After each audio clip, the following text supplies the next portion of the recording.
Eee, Menarik Ustaz, tema yang kita diangkat di pagi hari ini. Tafadhol Ustaz untuk memaparkan materinya Ustaz.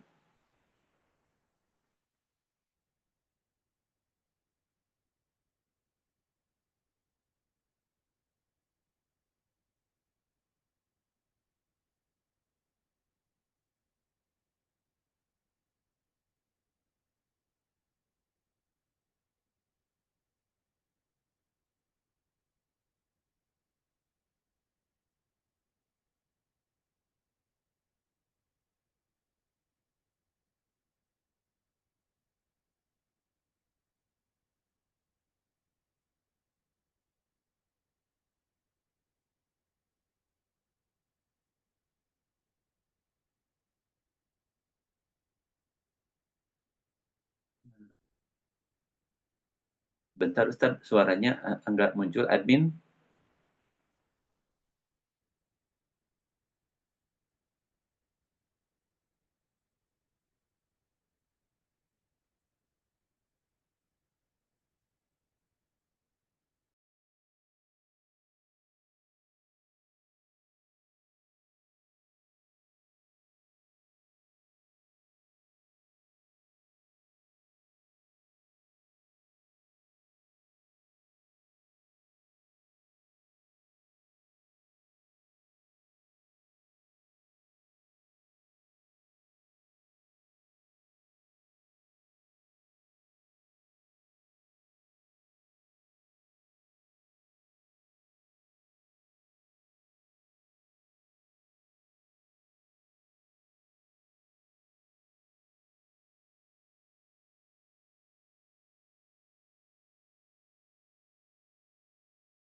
Afwan, Ustadz, ada trouble dengan suaranya. Di sini kita nggak muncul, suaranya nggak keluar, Ustadz. Ada trouble di laptop Ustadz atau di mana ini?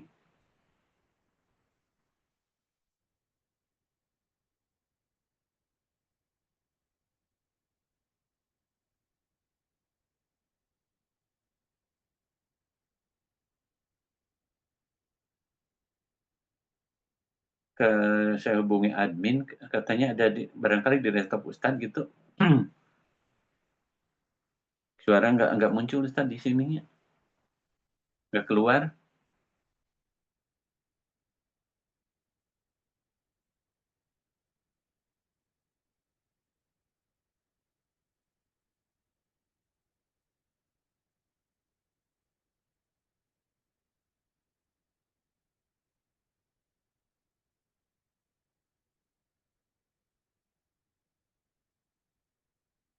Admin, eh, coba dicek admin, ini dari mana suara nggak keluarnya?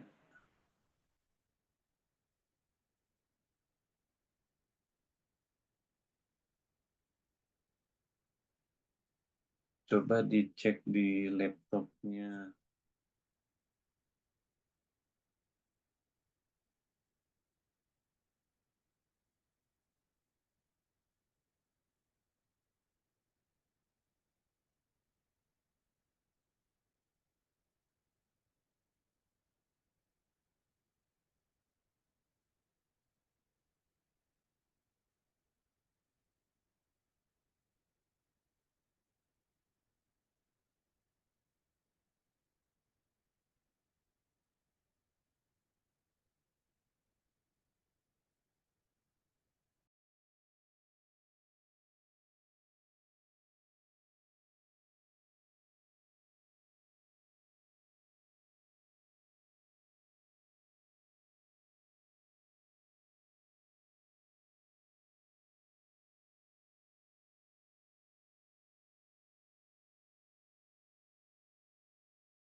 Baik Iwan bilang, mohon maaf ada trouble dulu di laptopnya Ustadz Salman. Mohon untuk bersabar sebentar dulu. Nanti beliau masuk lagi.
Alhamdulillah Ustaz Salman sudah masuk. Kita coba cek lagi.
Hmm.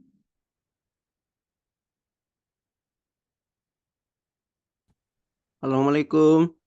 Waalaikumsalam. Udah ada muncul Tad, suaranya bagus.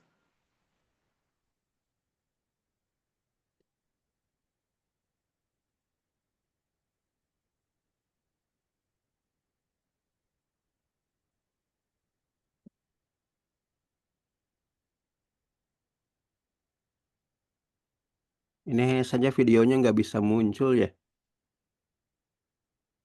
Kalau tadi video muncul, suara nggak ada. Iya, nggak tahu juga nih. Eh, Atau nggak admin, apa-apa, nggak muncul video juga. nggak apa-apa mungkin tadi. Eh, Treble di apa Pak? Di laptop Ustadz atau di admin tadi? Kayaknya di laptop ini. Gitu. Coba di apa screenshot apa ini? Admin minta itu tadi.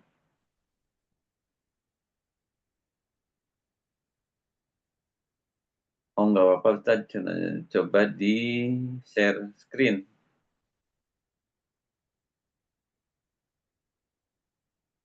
Jadi mulai aja lah deh ya. Udah muncul Tad? Ada? Iya, langsung aja ya. Oh ya boleh lanjut Tad. Kita mulai Tad. Dari Iya, slide awal Tad. iya. Bismillahirrahmanirrahim. Assalamualaikum warahmatullahi wabarakatuh. Waalaikumsalam. Alhamdulillahirabbil alamin. Alhamdulillahilladzi arsala rasulahu bil huda wa dinil haq lidhirahu 'ala dini kullihi wa kafa billahi syahida. Sallallahu la ilaha illallah wa sallallahu Muhammadan abduhu wa rasuluhu la nabiyya ba'dah. Allahumma sholli ala Muhammad wa ala ali Muhammad kama sholaita ala Ibrahim wa ala ali Ibrahim fil alamin innaka Hamidum Majid. Ya il hadirun ittaqullaha haqqa tuqatih wa la tamutunna illa wa antum muslimun. Qala Allahu ta'ala fil kitabil karim a'udzu billahi minasyaitonir rajim. Bismillahirrahmanirrahim. Wal tandur nafsun ma qaddamat lighad alayya ma ba'du. Alhamdulillahirrabbilalamin. Segala puji hanyalah milik Allah yang telah mengutus Rasulnya Rasulullah Muhammad Sallallahu Alaihi Wasallam dengan membawa petunjuk hidup yang benar, yaitu Al-Quranul Karim, dan agama yang unggul, yaitu Al-Islam, untuk dimenangkan atas semua agama yang ada, atas semua aturan hidup yang ada, walaupun orang musyrik, munafik, dan kafir tidak akan pernah meridhoinya. Dan hanya Allah sajalah yang menjadi saksi atas kemenangan Islam dan umatnya. Kemudian salawat dan salam semoga tetap tercurah limpahkan kepada Nabi Rasulullah Muhammad Shallallahu Alaihi Wasallam, kepada para keluarganya, kepada para sahabatnya, dan umumnya kepada kita semuanya kaum muslim wal mukmin yang senantiasa menjadikan Islam sebagai pedoman kehidupan, dan yang senantiasa menjadikan Rasulullah sebagai uswah, sebagai kudwah, sebagai suri tauladan yang baik di dalam menjalani aktivitas keseharian kita sebagai seorang muslim. Alhamdulillah di dalam kajian ya sejarah dan peradaban Islam bersama ya Majelis Soldah TV di ya Sabtu pagi ini, kita akan membahas berkenaan dengan momen-momen bersejarah sepanjang bulan Oktober yang keempat, dari resolusi jihad hingga wabah flu Spanyol. Ya, kita mulai saja kajian ini sama-sama membaca basmalah. Bismillahirrahmanirrahim. Ya, momen pertama dari ya bulan Oktober di sesi yang keempat ini berkenaan dengan adanya resolusi jihad pada tanggal 22 Oktober tahun 1945, pada saat di mana Kiai Haji Hashim Asy'ari sebagai pemimpin ya dari ya Perserikatan ya Nahdlatul Ulama, ya beliau ini merupakan pimpinan besar Nahdlatul Ulama, telah mengeluarkan resolusi jihad tertanggal 22 Oktober tahun 1945 yang menyatakan bahwasanya ya kaum muslim yang bermukim di kota Surabaya dan mereka yang ada di wilayah kota ya dalam radius 42 kilometer dari pusat kota Surabaya memiliki kewajiban utama fardu ain untuk ya melawan pasukan sekutu yang diboncengi Nika yang hendak memasuki dan menduduki kota Surabaya. Jadi dalam radius 42 kilometer dari pusat kota Surabaya, maka kaum muslim yang memiliki kemampuan untuk berperang diperintahkan, diwajibkan fardu ain hukumnya untuk mengangkat senjata. Di luar radius 42 kilometer, maka kaum muslim yang memiliki kemampuan untuk mengangkat senjata hukumnya adalah fardu kifayah. Makanya kemudian ketika ya kita mengetahui latar belakang terbitnya resolusi jihad ini dikarenakan karena pemerintahan republik yang ada di pusat kota Jakarta pada waktu itu mulai merasa ya mengalami kegentingan yang memaksa pada saat di mana mereka mendapatkan kabar rencana akan masuknya pasukan sekutu yang dipimpin oleh British Indian Army yang diboncengi oleh pasukan Nika Belanda yang datang dari wilayah Australia dan datang dari wilayah Hindia untuk memasuki perairan kota-kota pelabuhan yang ada di seluruh wilayah Indonesia. Maka pada saat yang sama diketahui bahwa Panglima Besar Jenderal Sudirman yang mengepalai BKR-TKR pada waktu itu kemudian memberikan usulan kepada para pemangku kuasa di Jakarta untuk meminta pendapat sekaligus juga ya meminta ya bantuan nyata dari ya pemimpin tertinggi di kepengurusan Nahdlatul Ulama di kota Surabaya, sosok pemimpin harismatik Hadratus Syekh Hasyim Asy'ari. Maka pada saat di mana rapat umum pengurus besar Nahdlatul Ulama di Surabaya pada waktu itu, diketahui bahwa Hasyim Asy'ari ini kemudian mengeluarkan resolusi jihad tertanggal 22 Oktober tahun 1945. Andaikan benar pasukan sekutu British Indian Army dan juga pasukan Nika Belanda memasuki kota Surabaya, maka kemudian ya di antara kaum muslim yang punya kemampuan untuk berperang dalam radius 42 kilometer dari pusat kota Surabaya wajib fardu ain hukumnya mengangkat senjata. Ini yang kemudian melatar belakangi apa yang terjadi berikutnya di kota Surabaya pada saat di mana kita mengetahui bahwa akhirnya ya pasukan sekutu mendaratkan pasukannya di Teluk Ampel Delta Pelabuhan Surabaya saat itu. Maka kecamuk perang ini mulai mengemuka sampai kemudian kita mengetahui salah seorang di antara perwira tinggi pasukan British Indian Army pasukan sekutu yaitu Jenderal Malabi ini kemudian dibom oleh laskar-laskar perjuangan rakyat. Disitulah kemudian akhirnya pasukan sekutu memberikan ultimatum kepada siapapun laskar perjuangan rakyat di seluruh kota Surabaya untuk menyerahkan senjata mereka tertanggal 10 November jam 6 pagi setelah lepas jam malam. Namun kemudian yang dijawab oleh laskar-laskar perjuangan rakyat itu justru meletus peristiwa Palagan Surabaya 10 November tahun 1945. Ini yang menjadi latar belakang peristiwa di mana Hari Pahlawan ini mengemuka. 10 November tahun 1945. Jadi laskar-laskar perjuangan rakyat yang notabene itu adalah kaum muslim dan di antara mereka adalah para santri yang kemudian keluar dari pesantren-pesantren mereka untuk memenuhi seruan resolusi jihad yang dinyatakan oleh pengurus besar Nahdlatul Ulama yang ditetapkan pada tanggal 22 Oktober tahun 1945 oleh Kiai Haji ya Hasyim Asy'ari. Dan pernyataan resolusi jihad tanggal 22 Oktober tahun 1945 ini kemudian dikenang oleh pemerintahan Republik Indonesia era kepemimpinan Jokowi dalam kampanyenya bahwa akan menetapkan tanggal 22 Oktober ya terbitnya resolusi jihad itu sebagai Hari Santri Nasional. Ini yang kemudian terjadi. Jadi resolusi jihad ini yang kemudian melatar belakangi berkenaan dengan peristiwa Palagan Surabaya 10 November yang kemudian ditetapkan sebagai Hari Pahlawan begitu. Berikutnya, ya peristiwa lain yang terjadi pada bulan Oktober yaitu berkenaan dengan pengintaian udara. Pada saat di mana peristiwa itu terjadi tanggal 23 Oktober tahun 1911 yang kita ketahui bahwa ini merupakan misi pengintaian udara pertama yang dilakukan oleh ya pasukan ya tempur begitu. Dan misi pengintaian udara pertama yang dilakukan oleh pilot-pilot kerajaan Italia ini di atas garis pertahanan pemerintahan Khilafah Utsmaniyah yang ada di pantai utara Afrika. Dan misi pengintaian udara oleh pasukan udara dari Italia ini saat terjadinya perang antara kerajaan Italia menghadapi Kesultanan Turki Utsmani, khususnya yang ada di wilayah Libya.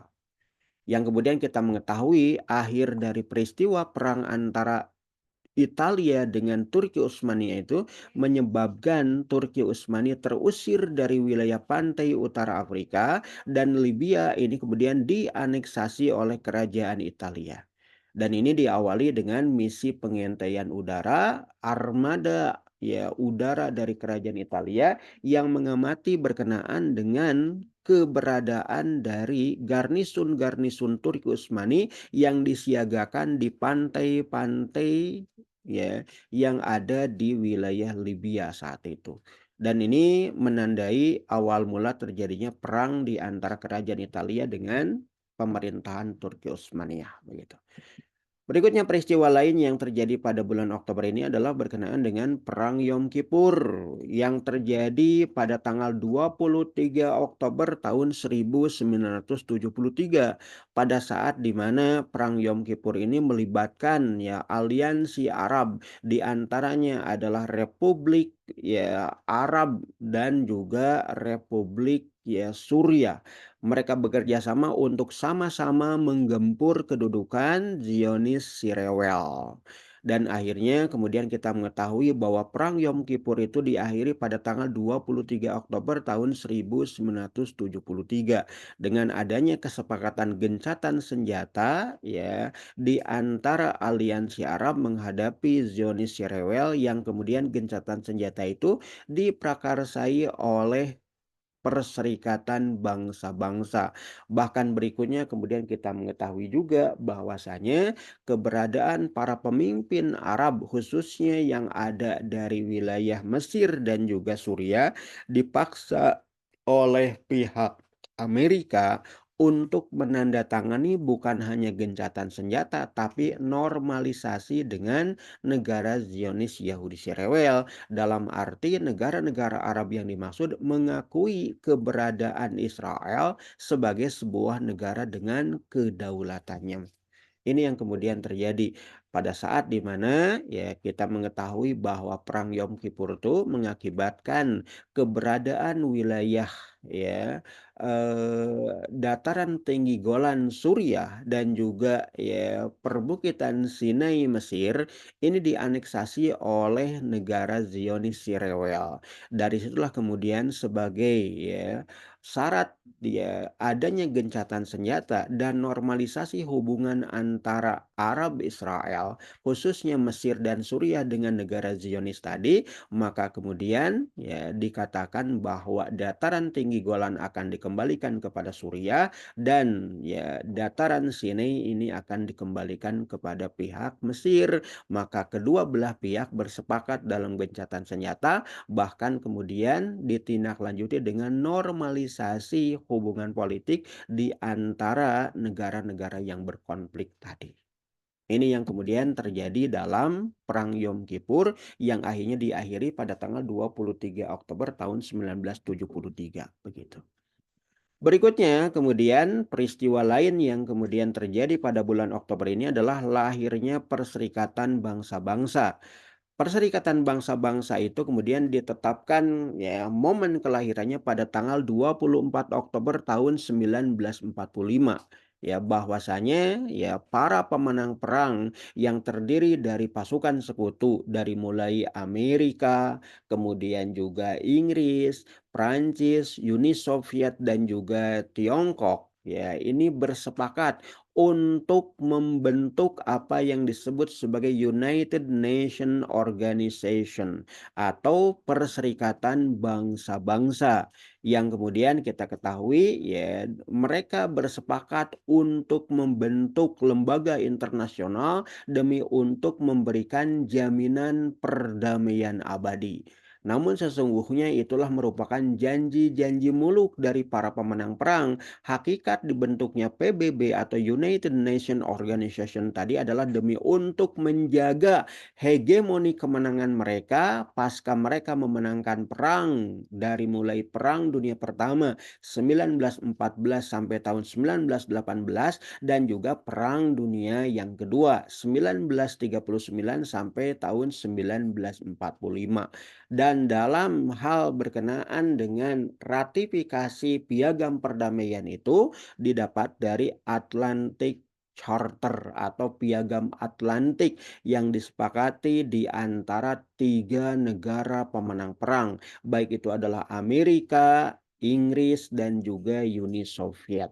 Makanya kemudian para pemenang perang tadi ini kemudian menghimpun kekuatan pasukan sekutu yang kemudian mereka dinobatkan sebagai anggota tetap Dewan Keamanan PBB. Mereka inilah yang punya keistimewaan, di antaranya adalah hak veto untuk membatalkan resolusi yang telah ditetapkan dalam Majelis Sidang Umum PBB yang melibatkan seluruh anggota PBB di dunia.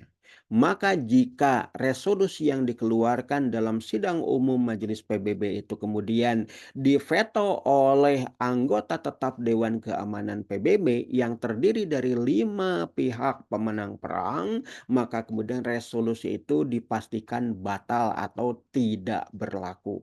Contoh yang paling mengemuka ketika sidang umum PBB mengeluarkan resolusi kutukan atas negara Zionis Yahudi si rewel, maka ketika ini bertentangan dengan politik luar negeri Amerika Serikat sebagai anggota tetap Dewan Keamanan PBB, maka Amerika lah yang pertama kali memveto, membatalkan, menggugurkan resolusi PBB untuk mengutuk negara Zionis Yahudi si rewel.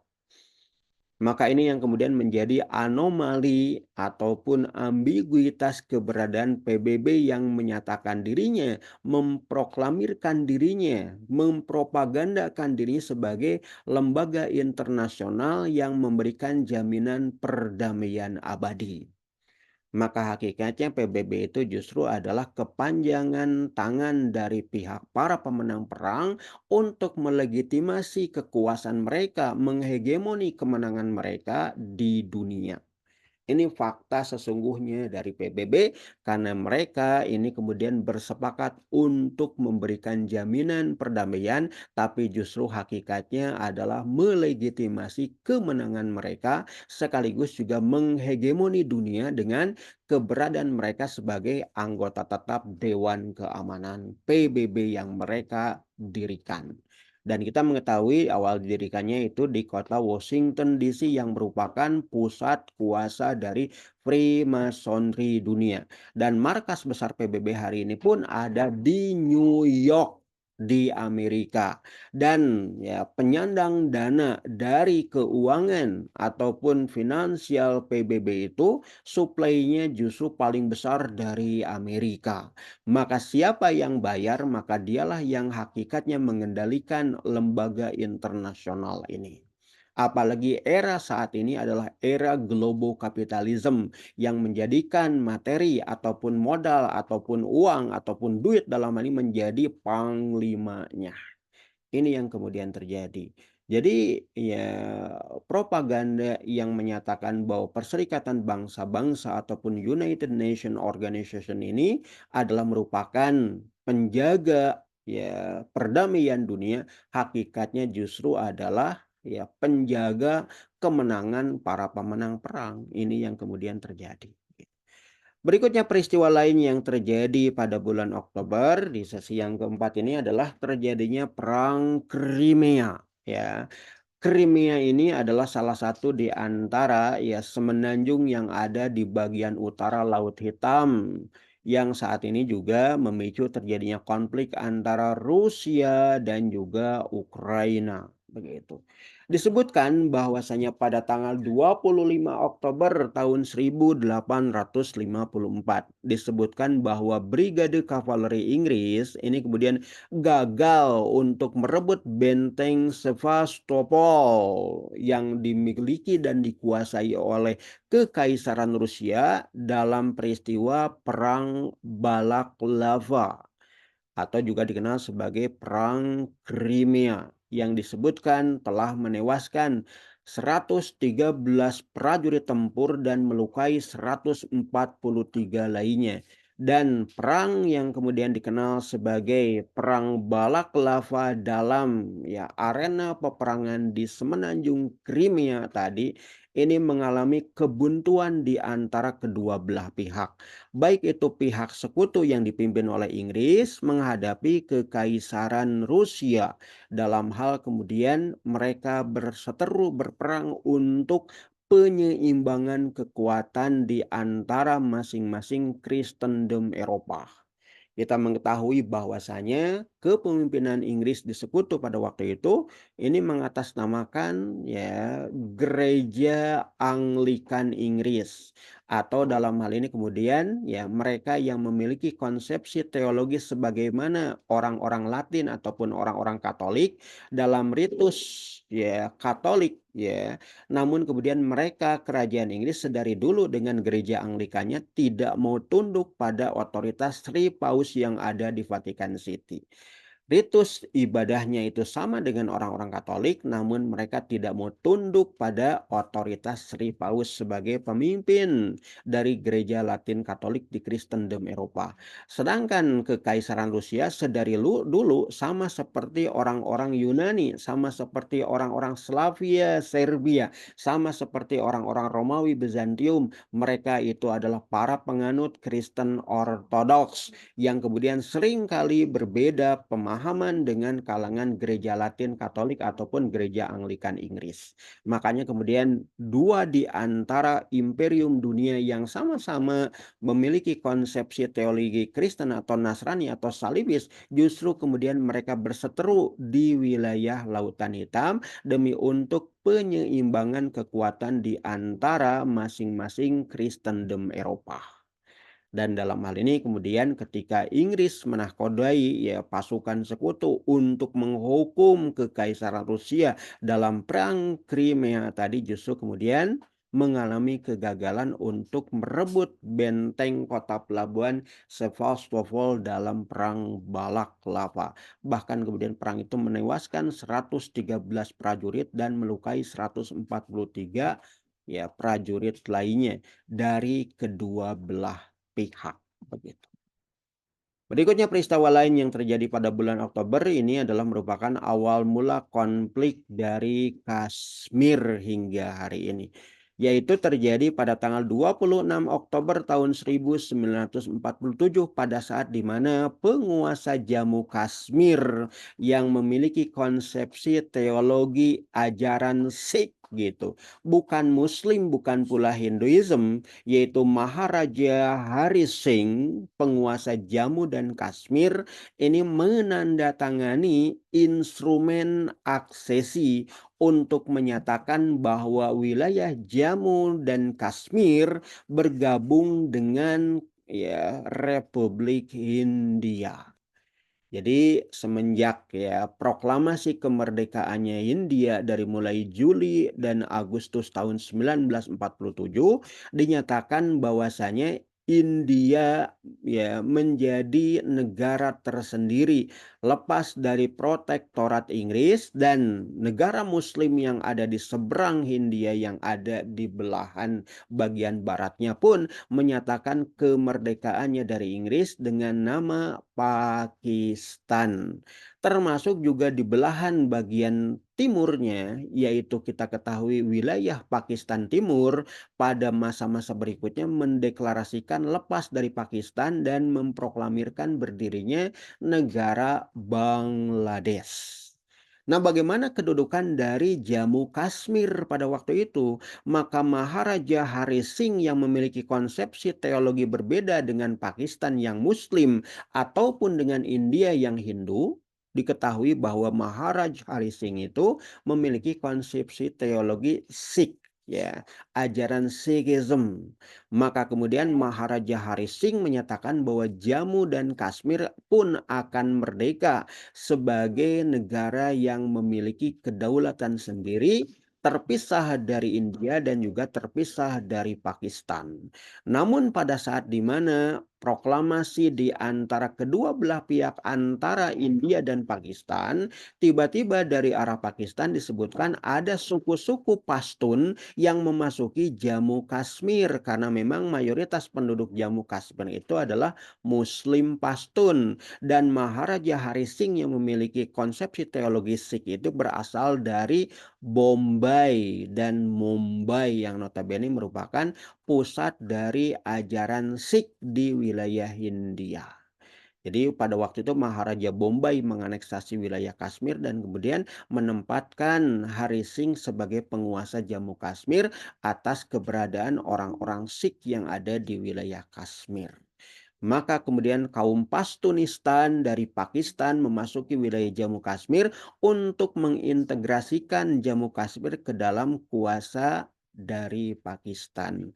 Maka Maharaj Hari Singh meminta bantuan kepada pihak kerajaan atau Republik India untuk apa? Dibantu memukul mundur suku-suku Pashtun yang datang ke wilayah Kashmir dari wilayah Pakistan. Maka sebagai balas jasa sekaligus juga bahwa Maharaja Hari Singh pun dipaksa untuk berterima kasih kepada pihak India, maka kemudian dipaksa untuk menandatangani ya surat pernyataan instrumen aksesi yang menyatakan bahwa Jammu Kashmir menjadi bagian dari Republik Hindia. Ini awal mula konflik Kashmir. Mayoritas penduduknya Muslim, tapi dikendalikan oleh orang-orang Hindu India. Begitu. Berikutnya, peristiwa lain yang terjadi pada bulan Oktober itu adalah momen yang hari ini dikenal sebagai Sumpah Pemuda. Tentu pernyataan ini patut untuk ditanyakan lebih lanjut, dikritisi apakah benar ini adalah momen Hari Sumpah Pemuda, begitu. Peristiwa ini terjadi pada tanggal 27 Oktober tahun 1928 ketika ya para ya aktivis pemuda dari berbagai ya persekutuan, perserikatan, perkumpulan para pemuda daerah atau provinsi atau wilayah ini mengadakan Kongres Pemuda yang kedua yang diadakan di Loji Freemason Batavia. Maka sehari berikutnya pada tanggal 28 Oktober tahun 1928, dalam hasil Kongres Pemuda yang kedua itu disepakati untuk membentuk suatu ya komunitas, suatu lembaga, suatu organisasi yang disebut sebagai Perikatan Pemuda Nasional yang menghimpun di antara ya perkumpulan, perserikatan, organisasi dan lembaga di antara para pemuda kedaerahan. Seperti misalkan Jong Java atau pemuda ya Jawa. Kemudian juga Jong Minahasa, kemudian juga Jong Sumatran Bon. Ya, termasuk juga dalam hal ini adalah Jong Islamiatan Bon. Ini kemudian dipersatukan dalam suatu organisasi perhimpunan pemuda yang disebut sebagai Perikatan Pemuda Nasional. Dan pada saat di mana mereka foto bersama, disitulah kemudian Muhammad Yamin membagi-bagikan berkenaan dengan brosur yang kemudian dianggap sebagai brosur perjanjian di antara para pemuda. Dan momen inilah yang kemudian diklaim oleh Muhammad Yamin sebagai Hari Sumpah Pemuda, bahwa para pemuda telah berjanji menyatakan diri memiliki bangsa yang satu, yaitu bangsa Indonesia, kemudian memiliki tanah air yang satu, tanah air Indonesia, dan menjunjung tinggi bahasa persatuan, yaitu bahasa Indonesia. Di samping tentu di antara ya para pemuda tadi memiliki bahasa masing-masing, bahasa ya kesukuan, kedaerahan, atau dalam hal ini adalah ya bahasa-bahasa daerah. Makanya kemudian ya pernyataan dalam ikrar janji Perikatan Pemuda Nasional tadi itu adalah menjunjung tinggi bahasa persatuan, yaitu bahasa Indonesia. Maka dalam hal ini kemudian klaim yang dinyatakan oleh Muhammad Yanim itu adalah bentuk ikrar Sumpah Pemuda ataukah hanya sekadar bagi-bagi brosur ikrar dari Perikatan Pemuda Nasional bagi masing-masing perwakilan para pemuda di tingkat daerah atau wilayah.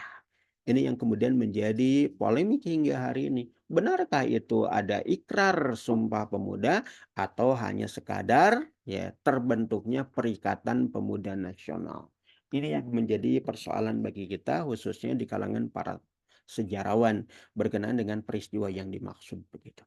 Berikutnya peristiwa lain yang terjadi pada bulan Oktober yang keempat ini adalah berkenaan dengan krisis di terusan Suez begitu. Terjadi pada tanggal 29 Oktober tahun 1956 pada saat di mana ya pasukan Zionis Yahudi si rewel ini kemudian menginvasi wilayah Gaza Palestina dan semenanjung Sinai Mesir yang kemudian memicu terjadinya krisis terusan Suez. Hingga kemudian pada tanggal 29 hingga tanggal 31 dalam rentang 3 hari, pemerintahan ya Mesir langsung menutup akses ke wilayah terusan Suez, hingga kemudian memicu terjadinya krisis Suez Canal atau terusan Suez yang mengakibatkan perekonomian Eropa dan Amerika terganggu karena kapal-kapal niaga tidak bisa melewati terusan Suez. Karena terusan Suez diblokade oleh pasukan Mesir. Hingga akhirnya setelah 3 hari terjadinya krisis Suez akibat invasi Zionis Yahudi si rewel ke wilayah Gaza Palestina dan semenanjung Sinai Mesir yang mengakibatkan pemerintahan Mesir memblokade terusan Suez, maka kemudian akhirnya memicu konflik berikutnya pada saat di mana pihak kerajaan Inggris dan juga Perancis ini kemudian menjatuhkan bom, ya, menjatuhkan serangkaian serangan bom atas wilayah Mesir pada tanggal 31 Oktober tahun 1956 demi untuk memaksa pemerintahan Mesir membuka kembali akses terhadap terusan Suez. Ini yang kemudian terjadi, bagaimana kemudian pihak barat yang mengaku sebagai para pemenang perang, pihak barat yang kemudian mendirikan PBB yang digadang-gadang akan memberikan jaminan perdamaian abadi, ya, dan juga ketertiban dunia, pada faktanya mereka sendiri yang kemudian melakukan pelanggaran-pelanggaran demi untuk mendahulukan kepentingan mereka. Pada saat kepentingan ekonomi mereka terganggu di wilayah Eropa akibat blokade, ya, pemerintahan Mesir atas keberadaan laluan terusan Suez di wilayah mereka, mengakibatkan perekonomian para pemenang perang terganggu hingga akhirnya mereka justru bukan menghukum Zionis Yahudi si rewel yang menginvasi Mesir di semenanjung Sinai dan menginvasi Palestina di wilayah Gaza, tapi justru mereka menjatuhkan bom atas wilayah Mesir agar Mesir kemudian membuka kembali blokadenya atas wilayah terusan Suez. Ini yang kemudian tercatat dalam sejarah peristiwa yang terjadi selama kurang lebih 3 hari dari tanggal 29 sampai tanggal 31 Oktober tahun 1956 yang ini kemudian dikenal sebagai krisis terusan Suez begitu. Berikutnya, peristiwa lain yang terjadi pada, momen akhir di bulan Oktober ini adalah berkenaan dengan penguasaan Antiokhia. Disebutkan peristiwa ini terjadi pada tanggal 30 Oktober tahun 637 Miladiah pada saat di mana pasukan Khalid bin Walid di era kepemimpinan Khulafaur Rasyidin Amirul Mukminin Umar bin Khattab, ya, yang merupakan Khalifatur Rasul Ats-Tsani, ya, pemimpin pengganti Rasul yang kedua di kota Madinah. Ini kemudian dikatakan bahwa pasukan Khalid bin Walid tadi berhasil menguasai Antiokhia setelah berhasil mengusir pasukan, ya, atau garnisun Romawi Bizantium terakhir saat terjadinya Perang Jisril Hadid. Perang Jisril Hadid itu kalau diterjemahkan secara bebas dalam bahasa Indonesia itulah perang jembatan besi. Karena pada waktu itu kemudian diketahui pasukan berkuda, pasukan kavalerinya, ya, Khalid bin Walid menyeberangi, ya, sungai yang ada di wilayah Antiokhia tadi yang kemudian juga terdiri dari keberadaan besi-besi yang kemudian, ya, dipasang pancang kokoh di antara tepian sungai yang ada saat itu. Makanya kemudian dikenal juga sebagai peristiwa Perang Jisril Hadid atau Perang Jembatan Besi terjadi pada tanggal 30 Oktober tahun 637 yang menyebabkan pasukan Romawi Bizantium terakhir itulah yang kemudian bermukim di wilayah Syam terusir dari wilayah Antiokhia dan mereka kemudian pulang menuju wilayah Anatolia. Ini yang kemudian diungkap dalam sejarah bagaimana kemudian penguasaan Antiokhia itu terjadi pada masa kepemimpinan Khulafaur Rasyidin Umar bin Khattab di bawah komando militernya yaitu Khalid bin Walid. Berikutnya peristiwa lain khususnya momen terakhir pada bulan Oktober ini adalah terjangkitnya wabah flu Spanyol. Ini terjadi pada tanggal 31 Oktober tahun 1918 bahwa flu Spanyol telah membunuh lebih dari 21.000 jiwa penduduk Amerika hanya dalam rentang waktu 1 pekan saja. 1 minggu saja jatuh korban sampai 21.000 jiwa. Ini yang kemudian terjadi. Artinya apa? Dalam 1 hari jatuh korban sampai 3.000 nyawa. 3.000 nyawa 1 hari dikalikan 1 pekan, maka yang terjadi saat itu 21.000 jiwa penduduk Amerika ini kemudian tewas akibat adanya wabah flu Spanyol.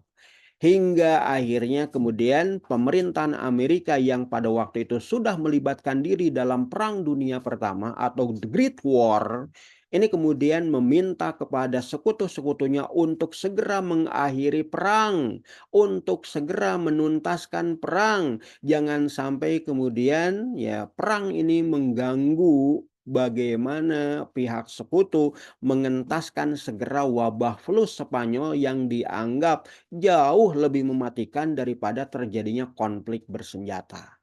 Karena dalam 1 hari 3.000 nyawa melayang, dalam 1 pekan 21.000 nyawa ini hilang. Ini yang kemudian mengkhawatirkan pemerintahan Amerika.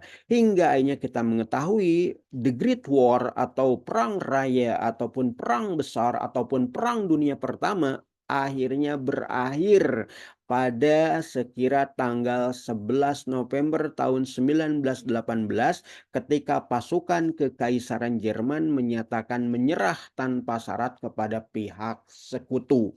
Dan itu hanya berlangsung ya 11 hari dari peristiwa flu Spanyol yang merenggut jiwa dari penduduk Amerika, ya sehari 3.000 dan sepekan 21.000 jiwa yang hilang.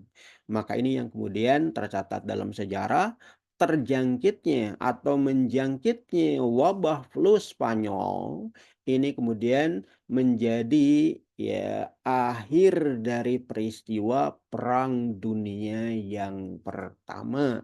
Ya, ini yang kemudian diungkap oleh para sejarawan baik muslim ataupun non-muslim bahwa wabah flu Spanyol ini yang kemudian mempercepat berakhirnya Perang Dunia yang Pertama.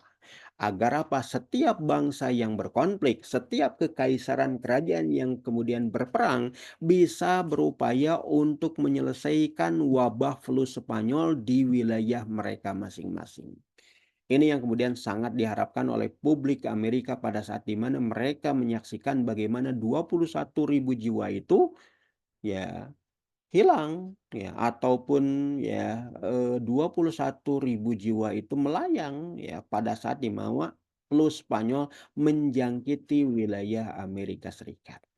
Itu saja mungkin yang bisa saya sampaikan, kurang lebihnya mohon maaf jika masih ada kelulusan waktu untuk kita diskusi dan tanya jawab, dipersilakan. Bila saya, Assalamualaikum warahmatullahi wabarakatuh.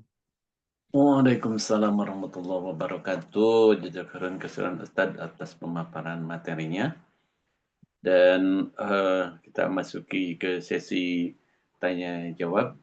Namun sebelumnya ada promo menarik dari Soldatur. Di antaranya ada umroh hikmah dan ini adalah harga hanya dengan 24,9 juta rupiah saja. Ada umroh plus Mesir yang itu keberangkatan pada tanggal 5 November.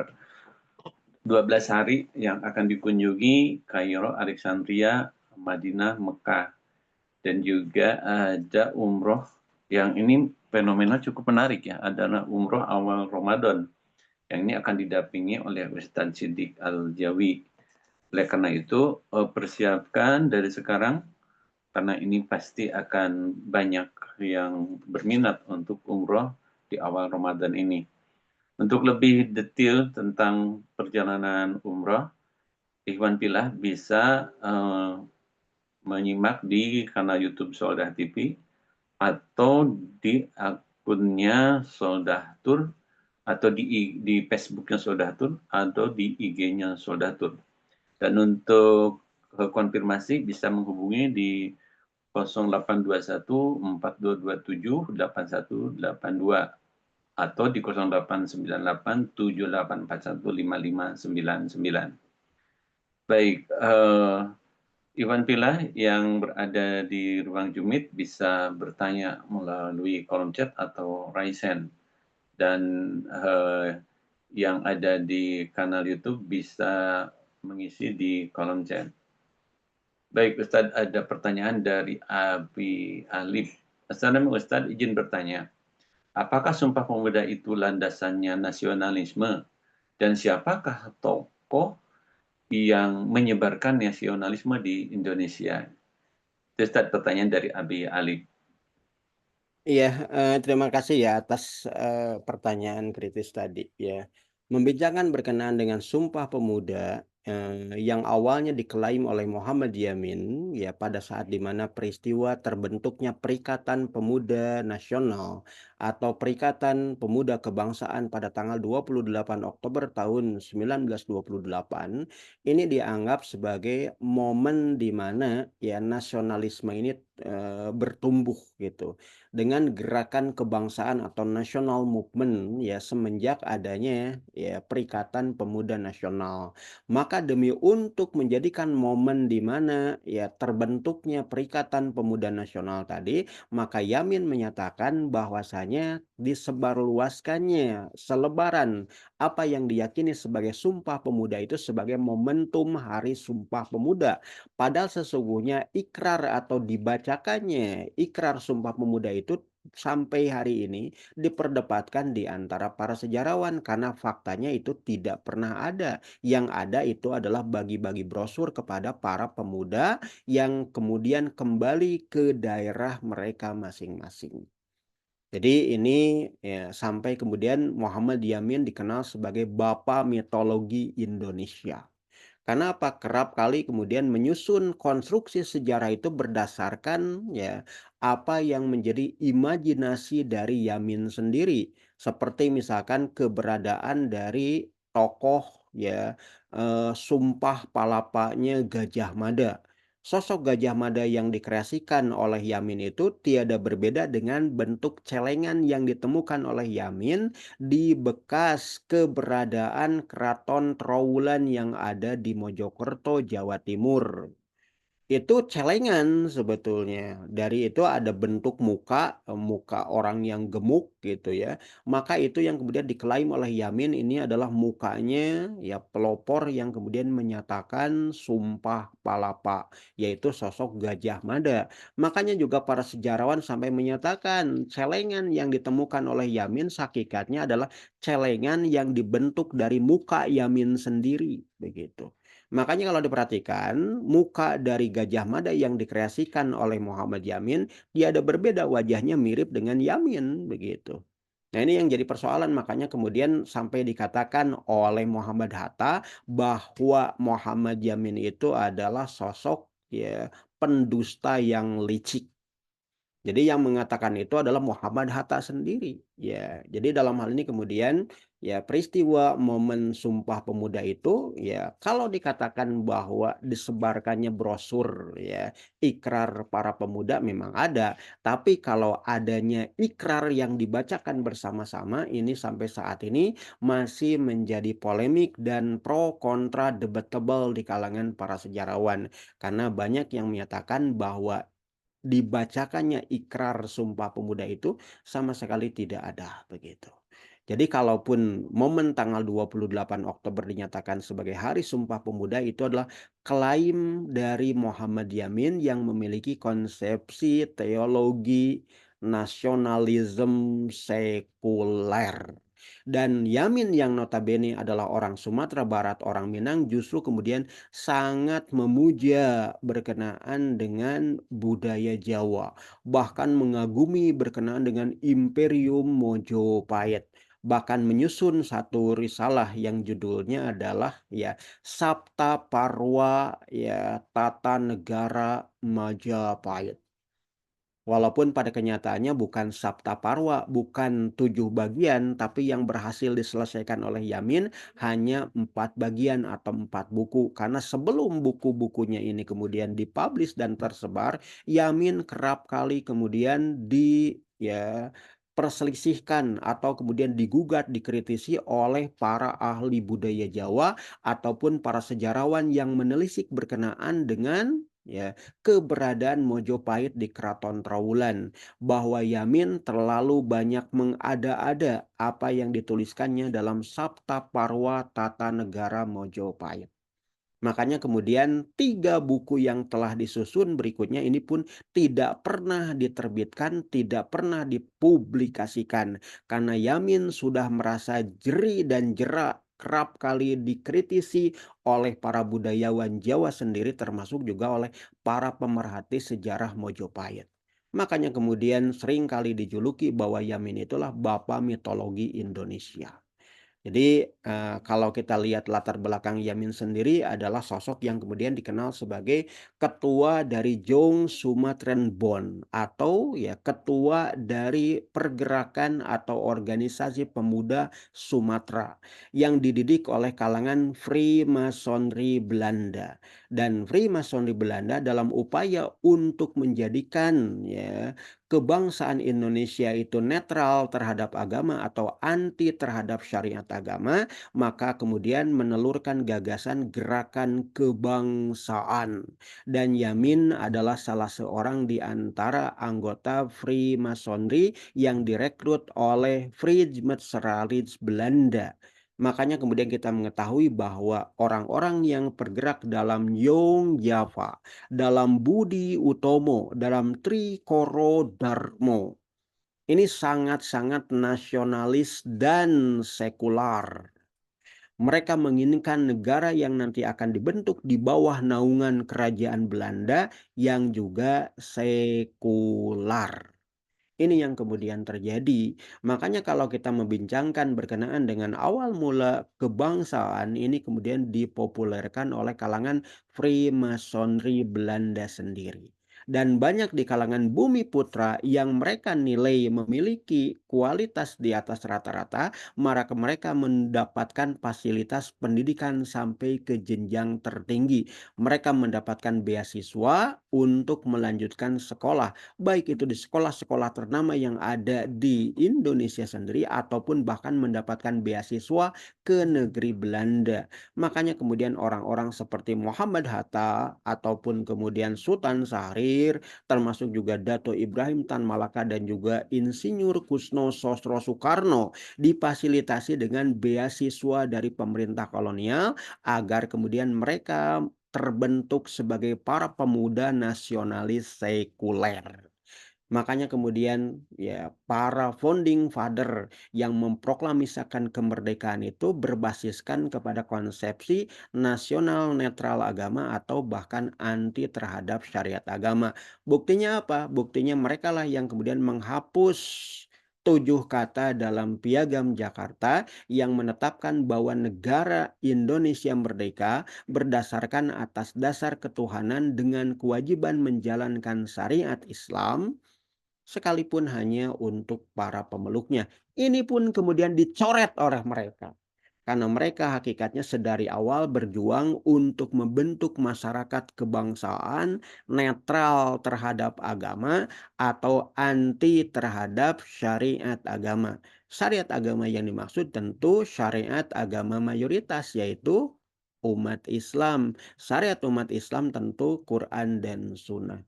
Maka kemudian sila pertama dari Piagam Jakarta 22 Juni itu dicoret oleh Hatta dan disaksikan oleh Bung Karno. Begitu Pak, Allah alam bisawab. Baik, Ustadz. Barangkali Iwan Fira ada yang masih ingin ditanyakan berkaitan dengan tema yang diangkat di pagi hari ini, bisa mengisi di kolom chat, atau kalau memang redaksinya cukup panjang, Iwan Fira bisa raise hand tentang materi yang diangkat di pagi hari ini. Tapi Ustaz, menarik sekali Ustaz berkaitan tentang Hari Santri ini, yang memang sebelumnya dari rejim-rejim sebelumnya belum belum ada yang menetapkan tanggal 22 Oktober itu sebagai Hari Santri.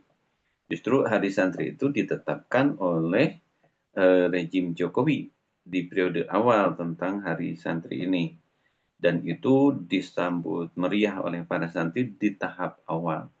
Namun semakin ke sini, termasuk hari kemarin Hari Santri itu nampak rupanya perayaan juga tidak begitu muncul ya, tidak begitu kentara, tidak seperti di awal-awal. Eee, Mungkin Ustadz bisa menyoroti tentang mungkin kenapa hari santri gitu, kenapa tidak hari ulama atau hari jihad, karena itu kan resolusi jihad, harusnya hari jihad gitu kan. Atau mungkin ada muatan-muatan lain. Mungkin Ustadz bisa memberikan sedikit tanggapan? Iya, kalau kita, telusuri berkenaan dengan kronologi penetapan Hari Santri ini, maka ini bagian tak terpisahkan dari pemenuhan janji kampanyenya, ya, Jokowi, khususnya kepada para simpatisannya, yaitu, ya, dalam hal ini adalah komunitas perserikatan, ya, Nahdlatul Ulama. Ya, pada waktu itu kan Jokowi, ya, ini kemudian didampingi oleh Kiai Haji Ma'ruf Amin di periode pertama dari kepemimpinannya begitu ya.